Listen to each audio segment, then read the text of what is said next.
Hey there, everybody. This is Trent Goodbaudy coming to you from a live recording that I am making out here in up in Oregon tonight.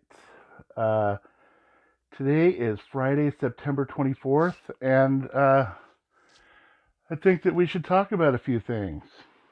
Um, hey, I want to thank you guys for joining me tonight, Friday, out here on Pahrump Freedom Radio 98.1 FM. Uh, you know, we we live in some interesting times right now, and we're looking at everybody having to take some mandated medical stuff. And what about some of the things that maybe we haven't thought about as far as this stuff is concerned? Like someone I know uh, was needing to get a vaccine for their job, and what is going to stop vaccine card fraud? Um, for example, I've heard of people saying that they will just the uh, shoot the shot right into the sink or something, and say that they got it. Say like uh, if a healthcare worker is giving out shots, we could easily compare what's going on today to what happened about 80 years ago. You know, um, it's like, did you get your armband? You know, and this stuff is crazy. The government shouldn't be intervening into people's livelihoods as far as mandating medical procedures, if you know what I mean. Wearing a mask is it's a action of I believe they've mandated that because the uh, the mask will indicate a certain level of subservience. And when you see people wearing the mask driving around alone in their cars, uh man, that's like an indicator of just how deep the influence goes. You know what I mean? But anyway, back to this vaccine card fraud. There's only a few, like four spots on the vaccine cards currently. The original, the first one, and then the booster through a couple of the first one, the second one that's 2 weeks after that, and then a couple boosters after that. But what about the healthcare workers who, you know, are are actually looking out for the health and safety of their patients, and they fill the vaccine card out anyway, but don't don't inject the actual solution into the patient. That's what if they squirt it in the sink, you know? Or I know someone who is an Uber driver that needed a vaccination to keep their other job at a major electronics manufacturer, and this Uber driver just happened to give a ride to someone who was one of the people who do the vaccinations, and they got to talking about it, and she filled him out a vaccination card without even getting a vaccination. So I don't know. I think it's an act of subservience, and it's the vaccines may have been approved by the FDA, but technically they're still in phase 3 of the clinical trials, which is the data collection period. And if the data that's being, I mean, nobody is reporting adverse reactions. They might lose funding or something if that were the case. But this is the part of the trials where they're supposed to be reporting the results. And if none of the adverse reactions are getting reported, then that could be an issue. But I don't know. It's crazy. The more and more time goes on, I feel like Biden really is just the fall guy for all this. I don't see him even having the capacity to be making big decisions. I don't know though. But to be willing to take away people's my body, my choice kind of thing. You might be used to hearing that slogan affiliated with a different movement, but it's the same concept. Who has the ultimate authority to determine what we ingest or what we inject or what goes in our bodies? Is it the government? Is it your employer? Is it Joe? What if your job is threatened? What are you gonna? Have you heard about the shortages? My dad works as a bus driver, and he was telling me today how there's a driver shortage. There's driver shortages because people don't want to take that stuff. And there's also, I don't know, I see there being a healthcare worker shortage. People that work in healthcare and doctors, typically they are not stupid, right? So, wouldn't they want to wait until the study was done before they, how many of you have heard you may be entitled to compensation? It happens all the time. Who doesn't want to wait until it's been determined safe? I'll tell you who. It's the people who have their livelihood threatened, And speaking of having your livelihood threatened, I back in April had the police, the whole Nye County Sheriff's Office show up at my house and take whatever computer devices they could find. They took a couple laptops, a tablet, some phones, hard drives, thumb drives, SD cards, all because they were charging me with felonies for recording a phone call where I was redressing a grievance with government. So, I beat the felonies. I provided evidence as to my innocence. Basically, they're still trying to come after me for a misdemeanor, intimidating a public official. But all I did was say that you may be committing identity theft if you use a name, in error, or, well, maybe not in error, but intentionally trying to defraud people. And then if you use the mail to send that is mail fraud.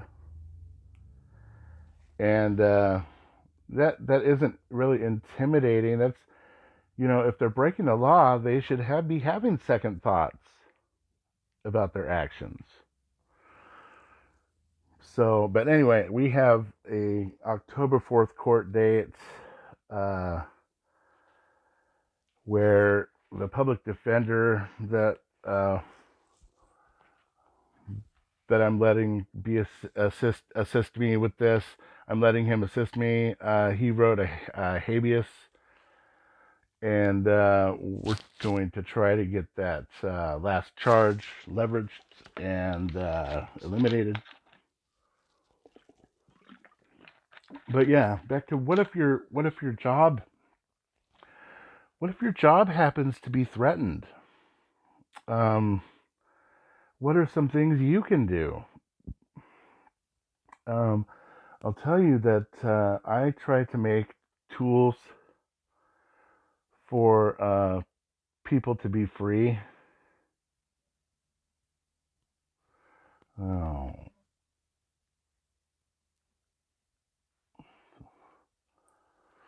sorry about that. I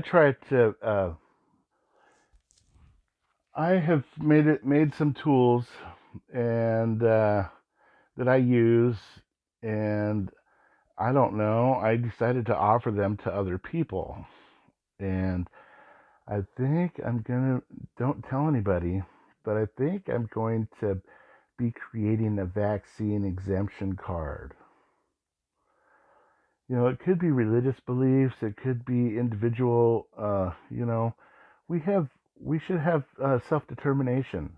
We should have free will. Um, so if we don't want to get vaccinated, we should naturally have a natural inherent exemption to getting injected with that stuff. So if your job is threatened, um,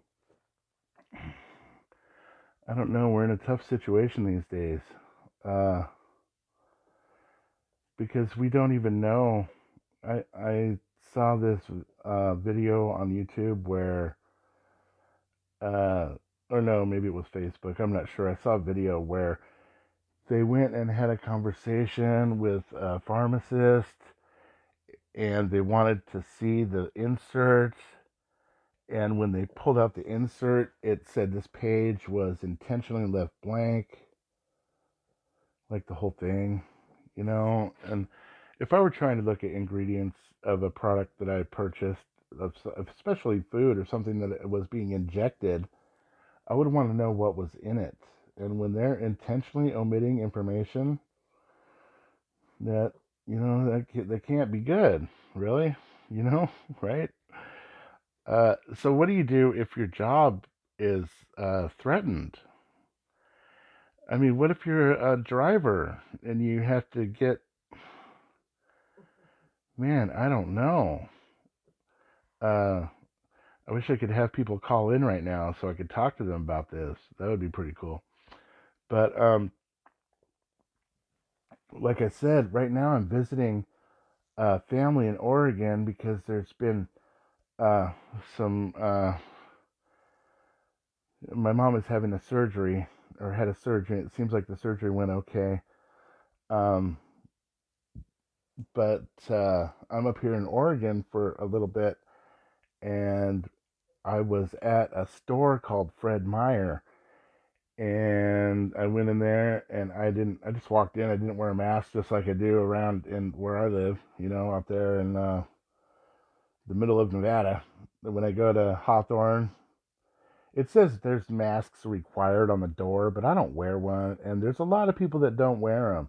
Usually the people that are working there have to wear them and are wearing them, but I don't wear a mask. I will not wear a mask upon entry to anywhere. I saw people picking up masks off the floor of their car and putting them on. That is just if you're trying to prevent yourself from getting sick, picking up a mask off the floor of your car and putting it on over your face to go in somewhere is not going to help you from getting sick. This whole mask thing is, in my opinion, ridiculous, and I believe it's a ritual to get everybody subservient to, to the mandates, you know, and once people are conditioned, then they will accept their own demise, and it's just horrible. Uh, if I could travel forward, to the future and see what becomes of all this, I feel like it would not be pretty at all.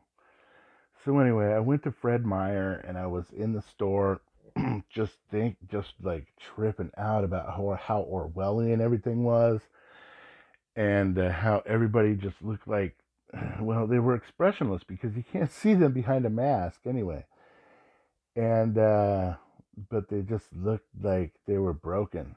broken people. And I still didn't wear a mask, though, even though they all were. And then I got up to the front of the store after going all through the store with no masks, being the asymptomatic super spreader that I am. And uh, well, I felt a little, weird, but I did it. And then when I got up to the front of the store, I asked the guy behind the counter, who he was, I could tell he was creative because he had a face shield on and a mask, but the mask, it was rigged to not be tied at the bottom. You know, they would like flapped open so he could breathe at least. And that's what I do. The first thing I do when they hand me a mask anywhere I go is I rip a big hole right in the front of it. Because I can't not breathe, man. If you're going to tell me, if you're going to give me medical advice, I will document it and, you just keep it as evidence for when the chips fall because they are going to. And when they do, it's not pretty. Like I'm telling you, we've been here before. Nobody has the right to dictate a medical procedure on your body. So, yeah, I did a little live stream on Facebook a few minutes after I got out of that store talking about it, but it was very interesting because I asked the guy at the checker at the check stand who had the face shield and the half mask, or the mask that was only tied at the top. The bottom ones were loose. I said, why? Why is everybody wearing a mask in here? We don't do that where I live in Nevada. And he said, it's Kate Brown. It's the state. It's the governor. And so while Sisolak in Nevada might be, I don't know, I can't say bad or good what he is, because people have different opinions. And my opinion is really irrelevant when it comes to that. But he didn't have, I don't feel like he had quite as severe an influence as the Kate Brown did in Oregon, because they are just really, like, it's bad, like it's also sad because what does the governor have, like some kind of crazy power trip that they need to do all this to people?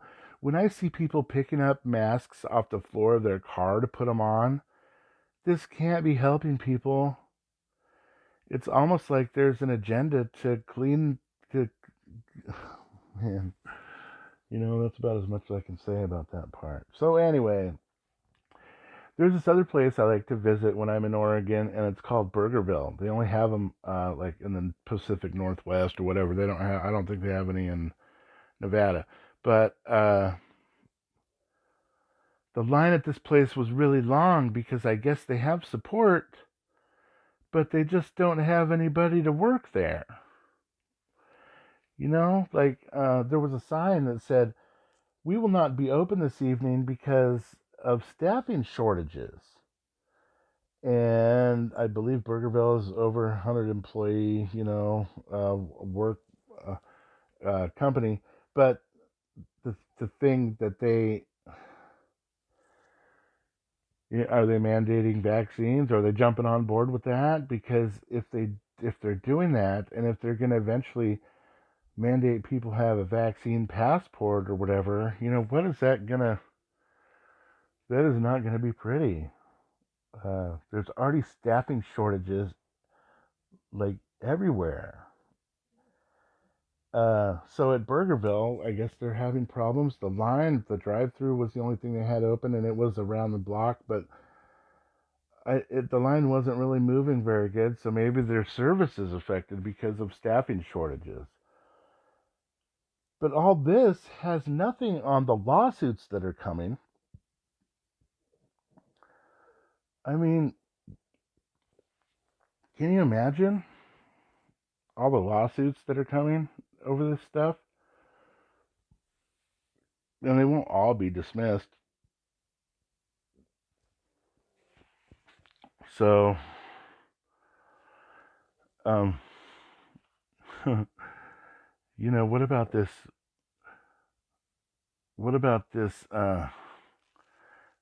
brain laundry, brainwashing? I mean, Brian Laundry thing and Gabby Petite. What about that? Have you uh, have you heard about that? I'm sure you have. Everybody has, I think, right? The Brian Laundry, where they just happen to have body cam. They just happen to have a police interaction right before this girl got disappeared and then found. The remains of her was found later on. But the police interaction video that was put out in its entirety, like released very soon after it happened for some reason. Why was it released so soon? But also, why did the cop not immediately ask for ID? Isn't that what the cop does when he pulls people over? He comes up to the window and says, license, registration, and insurance. He doesn't engage in casual conversation. I mean, have you known of a police that has ever pulled anybody over that his first question wasn't license, registration, and insurance right away? I saw him, I saw the people in the car, the driver maybe hand an ID over, but never any other documentation. Why was this stop so different than normal? It has a certain feel to it. But the guy, Brian, I doubt he would be hanging out in a swamp. Why are these guys, like, sitting in a swamp? I think it's going to come out soon that, we need to have more restrictions in place because of this incident kind of thing. What if Brian Laundrie is just like, I don't know, what if he's just hanging out with homeless people wearing a mask or something? I think eventually this will give them an excuse to start maybe rounding people up. Their whole thing is planned. And they have different scenarios, objectives that are planned. And they're all, the entertainment industry creates a bunch of scenarios and they have these actors. I don't know. I'm not gonna say any of it's fake, but there were some real discrepancies in that initial video. If you had a chance to see that, and I just have some questions about that, And now there's this major manhunt in the swamp for this guy. When I don't see him being there, I see him having told his family that maybe he was going for a hike. And maybe when, I'm going for a hike, like, I'm out, like, like that. And then, like, when the FBI came knocking, the parents or whoever was left said, oh, yeah, he said he was going for a hike. Going for a hike. Maybe they said, oh yeah, he likes to go for hikes in the swamp or something, but that might not necessarily be where he went for a hike this time, because this guy was going for a hike. You know what I mean? There was this guy I knew a long time ago that he said, I'm just going for a pack of smokes, and like you would like never see him again, kind of thing. And that's what this reminds me of. Is like, oh, I'm going for a hike, never to be seen again, kind of thing. But I don't think they're going to find him right away, because they need this story to take up the headlines for a little while. So they will have slow breakthroughs. They aren't going to find him. I don't think they're going to find him for a little bit. I'm thinking like 20, 28 days or so. And I don't know if they're going to find him alive or dead, but I'm thinking it's going to take a little bit of time because it's going to have to build up a little bit. It's going to have to gain some momentum, and get build up a little bit of speed, and gain the attention of some people in positions of power. It's gonna have to it's gonna have to build up. You know what I mean? So I don't know if something comes of this that seems like a it was too good to be true. Like like the Patriot Act was put into law like 30 days after 9/11. Like, wow, this, I don't know, 1,600-page thing was written and done, what, I mean, in a month? I don't think so. I think it was written before that. Everything is planned. Everything is rehearsed. Everything is, there's drills, and a lot of the time the drills are used to actually, go live at some point. So, uh, I wanted to talk to you guys also about um, a little bit more about healthcare. Thomas Jefferson once said, "Sometimes it is said that man cannot be trusted with the government of himself. Can he then be trusted with the government of others?" So, people who are strong government supporters will generally agree that government run healthcare is inefficient, debt ridden, coercive, unsustainable, slow, and subject to pressure group influence. And while these are all true, the sad fact is that these arguments don't work because people just don't care about proficiency. If the poor have a right to health care, it doesn't matter if it's difficult to provide. It's like telling a family with a new puppy that puppies will chew up all your socks, eat too much, they bark all the time, and so on. Who cares? They have to take care of their puppy if they are responsible, and they have a moral obligation to do it. From this, we can presume that the practical arguments never trump arguments from morality. Insurance in medicine got its start when the government allowed companies to deduct medical costs if they provided their employees with medical insurance. This treated fringe benefits differently than cash payments. So right from the start of this healthcare movement, government meddling has been causing problems. Think about other government agencies you interact with, like the police, court, DMV, IRS, etc. Would you want them to also provide your health care?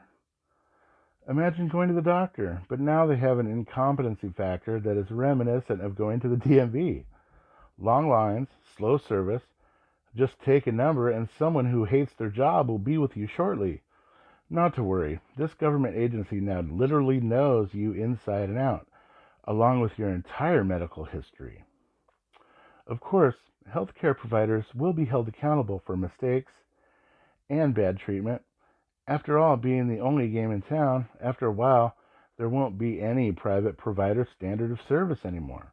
But the good thing is that you probably will never even know the difference because it will be standardized and implemented everywhere. The main selling point for government health care in the United States is that everyone has a right to health care.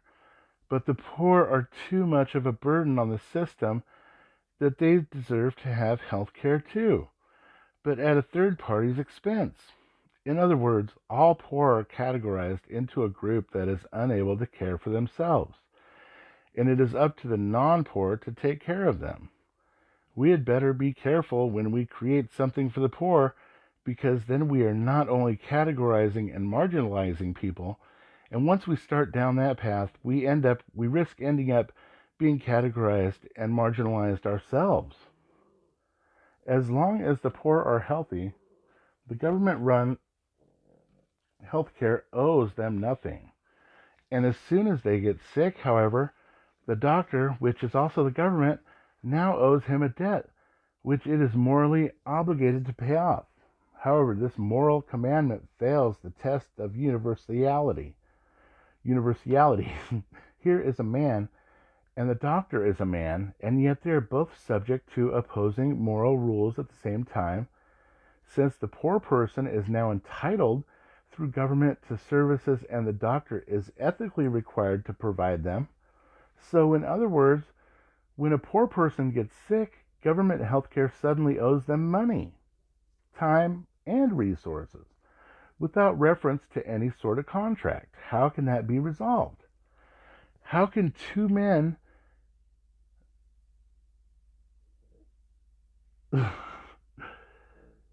How can two men be subjected to both absolute and opposite moral rules at the same time? Have their fundamental natures changed? Because if not, then the moral absolute that everyone has a right to health care fails, especially when the resources to provide that supposed right is taken by force from someone else. Theories which claim universal absolutes must also be true without regard for time. Murder cannot be wrong today, but right yesterday. This is clearly not the case with the poor. One day, they have no right to someone else's time and money. However, the next day, they have an absolute right to them. How severe does an illness have to be for the complete reversal of this moral right to occur? And if they have a cold, can they demand treatment at 3 a.m.? And does someone even have to be sick? What if someone is just curious about sexually transmitted diseases? Can he drop in for a nice chat with this doctor about that? And if he does, what about the right to health care of everyone else in the government? Healthcare doctor's waiting room. What degree of need is required to justify forcing the healthcare provider to deliver something he has no moral obligation to provide? Would a cold suffice? Or what a cold has turned into? Would that suffice? What about a minor burn? There really is no objective line that can be drawn. But even if a moral line could be drawn, what about preventative medical care? If someone has a right to health care, then we can assume that they have the right to regular checkups, so they can go to a doctor for an exam and they are pronounced perfectly healthy. So the presence of illness cannot be used to claim any applicable moral difference. How then can these two people who have no other obligation to each other be subjected to absolutely opposite moral rules at the same time and in the same room? The question cannot be answered. If someone has stolen my bicycle, I am completely within my rights to go and get it back, and even using force if necessary. Thus, if a doctor owes his services to anyone who is sick, then hundreds of millions of people have the right to go and extract those services from him with force if necessary. Does it sound like something people have a moral right to demand? What about nurses, receptionists, the janitors who nightly clean up the offices of the insurance companies, the investors who lend money to the pharmaceutical companies?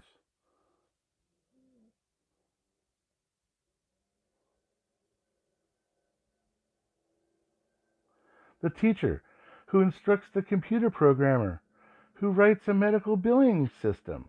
What about the babysitter who looks after the kids of the nurse so she can work a night shift? Does the babysitter also owe services to the sick? Can she be sued if she doesn't show up and the nurse has to cancel her shift?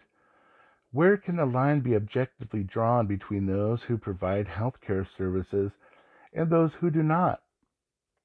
Isn't the moral theory of a right to healthcare obviously foolish, illogical, subjective, and unworkable?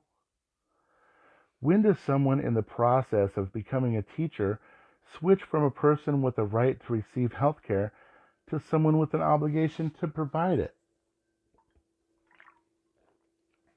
In other words, since from one day to the next they become subjected to completely opposite moral absolutes, what changes in them? Is it at 12:01 a.m. on the day that they see their first patient? Is that when they flip into this alternate and opposite moral universe? Think about how silly this is as a moral theory. 12 o'clock a.m., they are owed health care. 12:01 a.m., they owe health care to everyone else. If people have a right to health care, then can the doctor ever take a vacation? Can he retire? Is he obligated to answer health questions while on vacation? What if he doesn't? What if he decides to quit medicine and become an astronaut? Is he no longer required to provide health care? Why not? What has changed? How can moral rules be switched so randomly for the same person? How can this be called any kind of consistent and logical moral theory? Cloaked in the mysterious fog of government force, the problem of individual use of violence is bypassed and buried in emotional rhetoric. So let's take that as an axiom and say that the government has the right to take Joe taxpayers' money and give it to our poor sick person, the doctor, or even just pay the doctor directly after the poor sick patient visits him. What could be wrong with that? Well, nothing at all, except that the above is a mere description of the uses of violence and has nothing to do with any moral theory whatsoever. If I say that stealing is wrong for everyone, that's a moral theory. If I say that stealing is wrong for everyone except for people named Sam between the hours of 9 to 5, I've expressed a random and rather silly opinion, not a moral theory.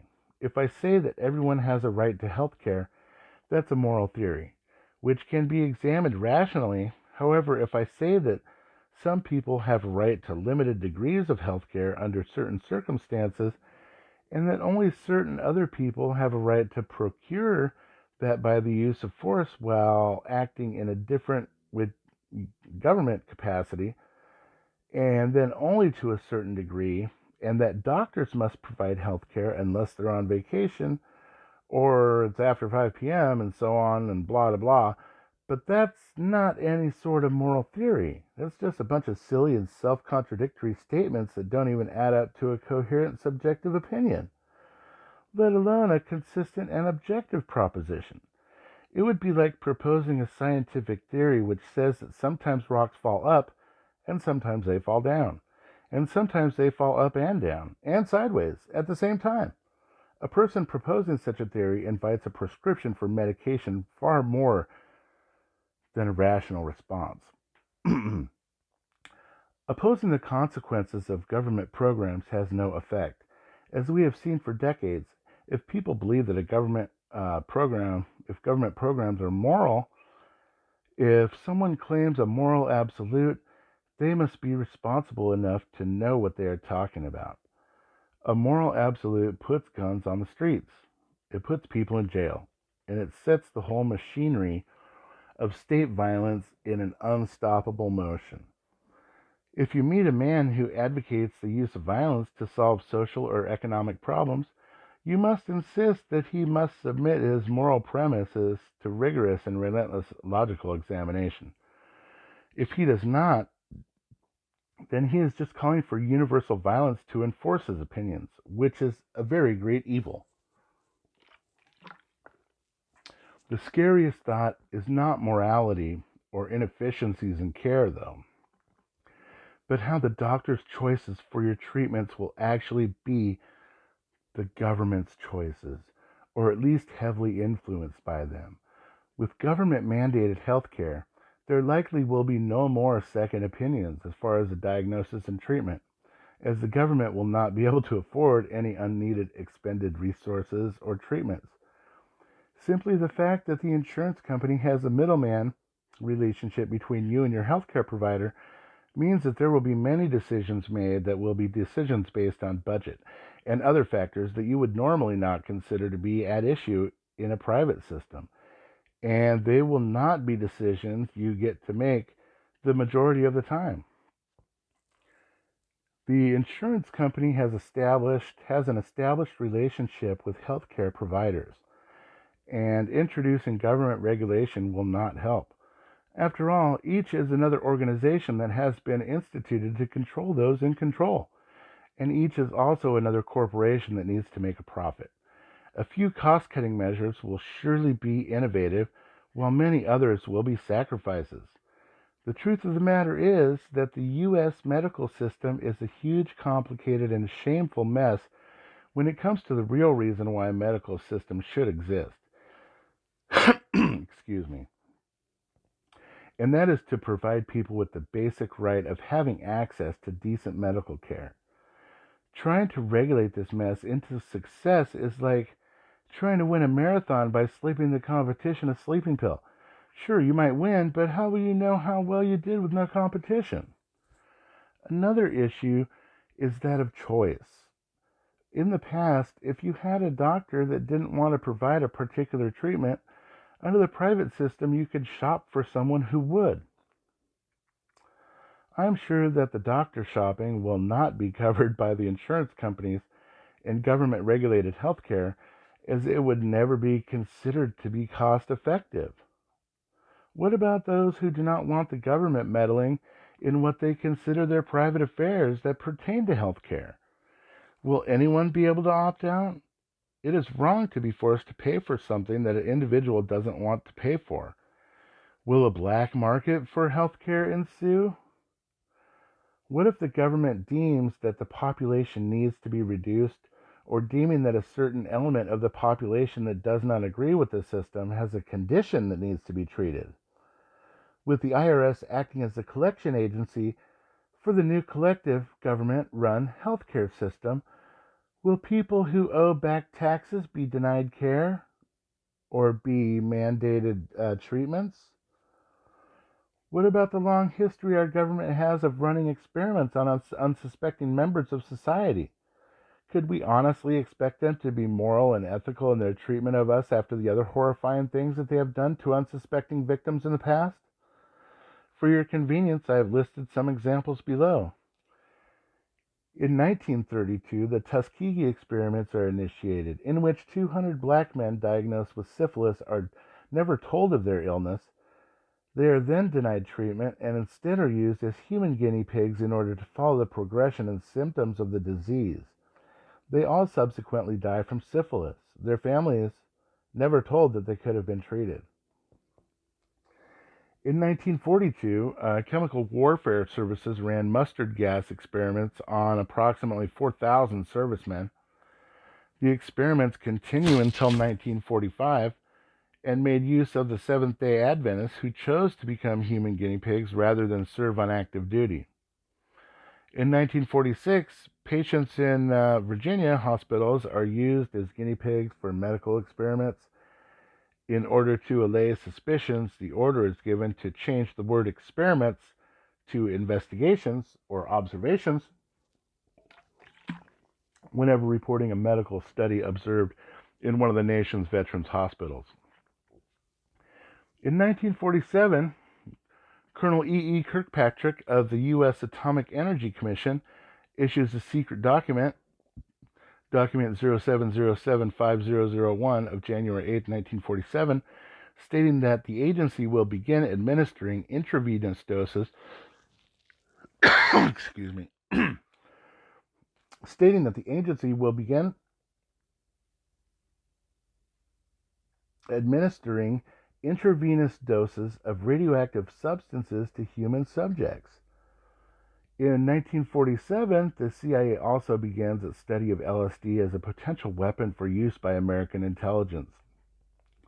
Human subjects, both civilian and military, are used with and without their knowledge.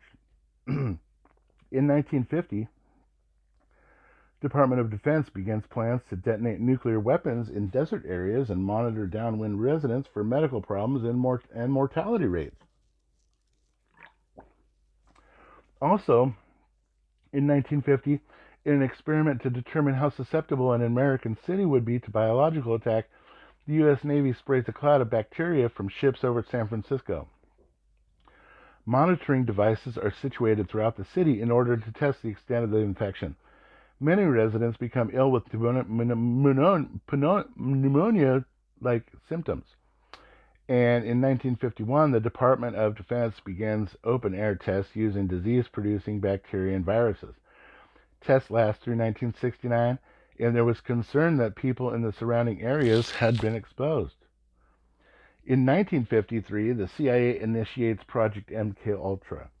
This is an 11-year research program designed to produce and test drugs and biological agents that would be used for mind control and behavior modification.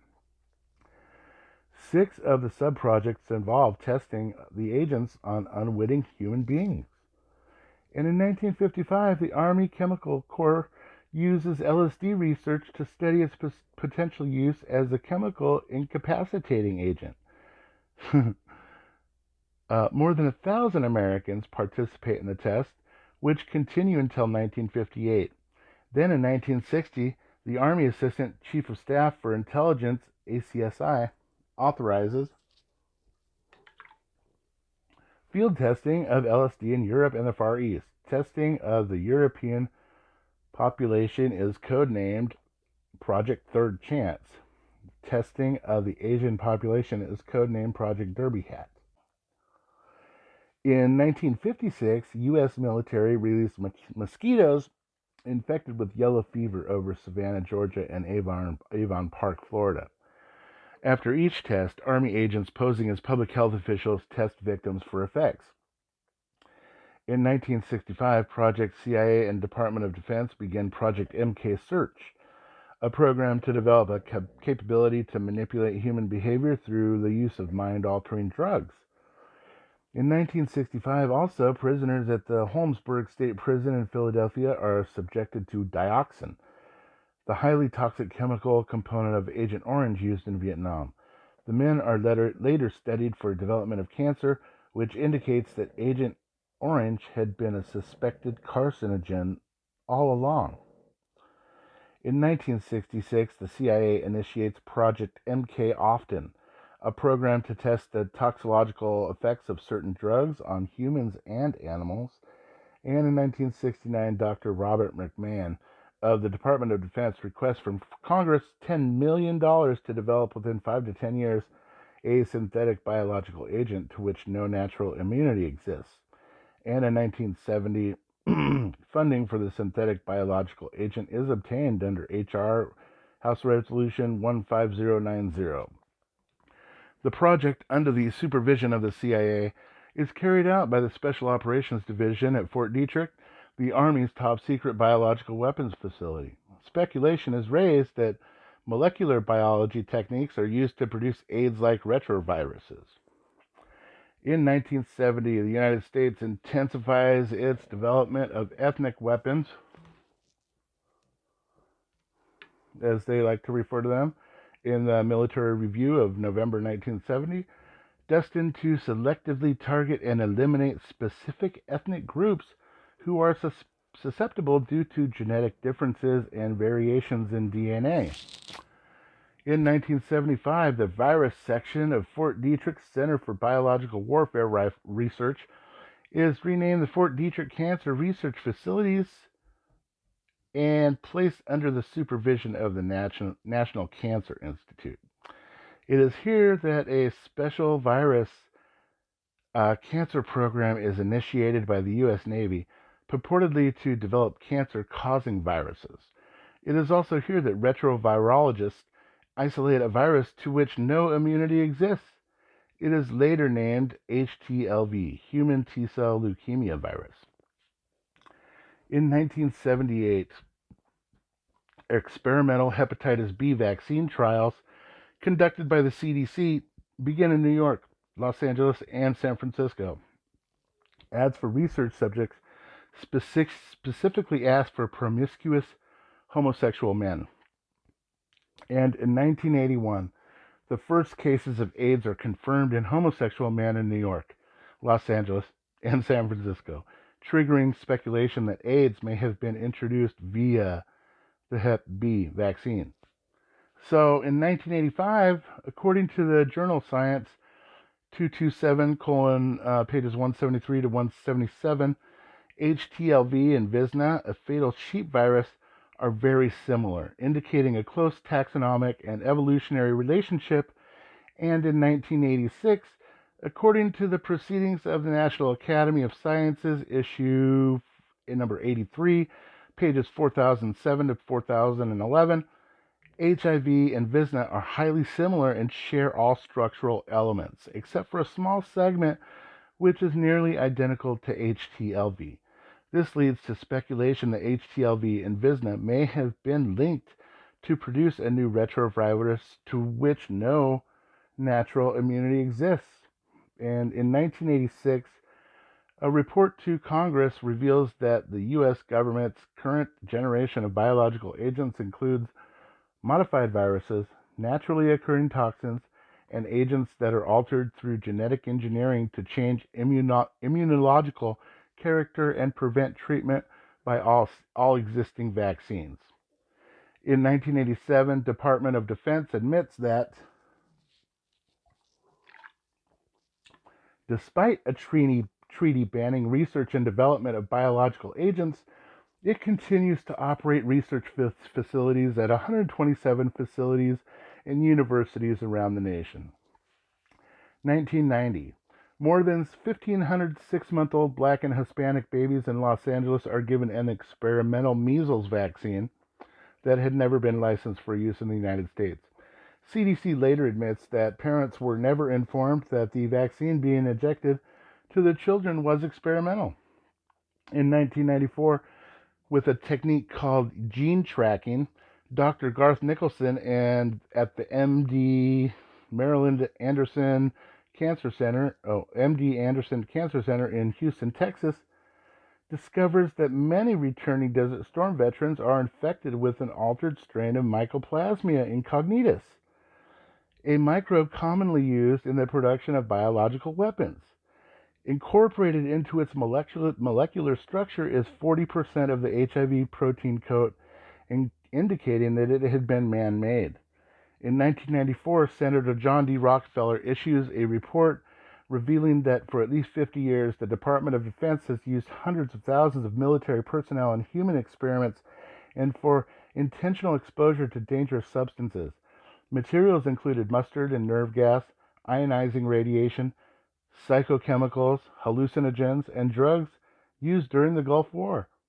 In 1995, U.S. government admits that it had offered Japanese war criminals and scientists who had performed human medical experiments salaries and immunity from prosecution in exchange for data on biological warfare research.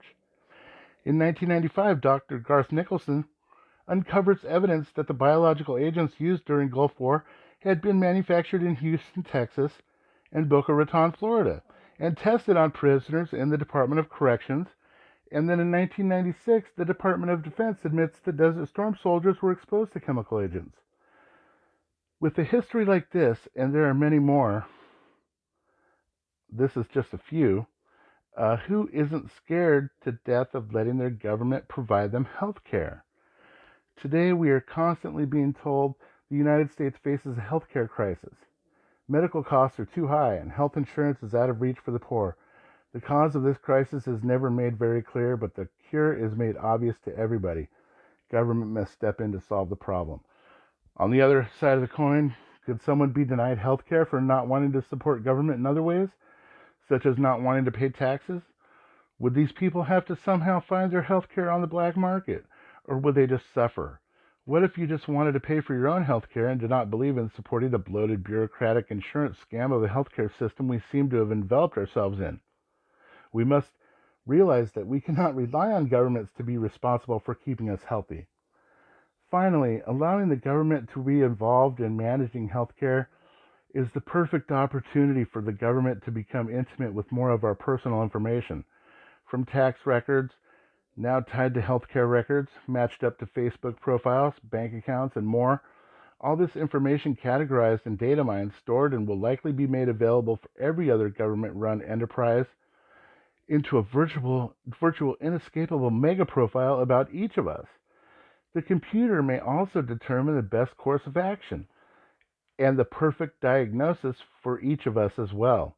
Perhaps someday it will even be legislated into law. Perhaps someday it will even be legislated that law enforcement can have access to medical records when they pull up a person's record on their computer during a traffic stop. Then they would know if they're dealing with one of those people that need to be treated for an anti-status medical condition, it will be administered in the best interests of the subject, of course. So I hope you enjoyed that. That was chapter 6 of a book that I wrote called Freedom from Government Status Delusions. What would we do without government-run healthcare? And it is available, or We Deserve Government Healthcare, and that is available at shop.freedomfromgovernment.org. And starting in October, I am going to also have vaccine exemption cards available at shop.freedomfromgovernment.org. So, some exciting stuff coming up. But, yeah. Real quick, in conclusion, I'd like to discuss the final delusion that a statist will ambush you with typically just before they change the subject or emotionally overreact. They will usually say, "Why don't you name an example of a community that has ever run itself successfully without government? It's never been done before." If you want to really frustrate people who resort to this argument, just ask them, "Can you name me one society in history who kept their government small and unobtrusive? Has there ever even been a government that didn't overstep its authority, grow uncontrollably, and eventually collapse as surely as the tides go out?" Then why? Then when they stand there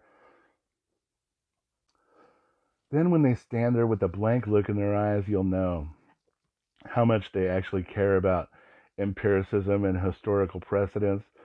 The truth is, examples are all around you. The vast majority of your everyday life is self-governed, and you would never have it any other way. Spontaneous order and the excellence that comes from voluntary trade is everywhere if you bother to look. It just so happens that every other living species on the planet seems to run itself successfully without government intervention just fine. Elephants, zebras, peacocks, chickens, spiders, dolphins, pigs, eagles, bats, tufted puffins, excuse me, which is a real bird that lives on the Oregon coast, are just a few of the millions of examples that societies on Earth have gotten along just fine without a central government. The human race is another. We have invented government, which means we were around before it existed. The question is, did we invent government in order to solve problems? The answer to that question might require a degree in anthropology, but we can take a shortcut and look at the present. Does the government solve problems now? Is our nation an example of a successfully run society? Rules were created and every one of them is broken all the time. They're broken too often for most of the rule breakers to even be punished. Nobody even knows what the rules are because each one is a 1,000+ page document that is voted on based on a petty system of bribery and counter-bribery played out in the legislature. Our economy is doomed to collapse because it is a giant pyramid scheme dreamed up by the government not all that long ago. Rules do not solve problems, they only define people as criminals. Yes, it is true that no society has ever dismantled the government without an intention of creating a new one, but that's beside the point. A stateless society is an entirely new idea, and one that has worked in every small way it has been tried. There is no reason to doubt that it can't work on a larger scale, and to claim that you know beyond any shadow of a doubt that it can't is simply irrational fear of change talking. Let it go. It's not healthy. And so I want to thank you very much. This has been Trent Goodbaudy, and it has been my pleasure to have this opportunity to talk with you. Please visit freedomfromgovernment.org to learn more, and have a wonderful rest of your evening. Peace, peace, peace, peace, peace, peace, peace.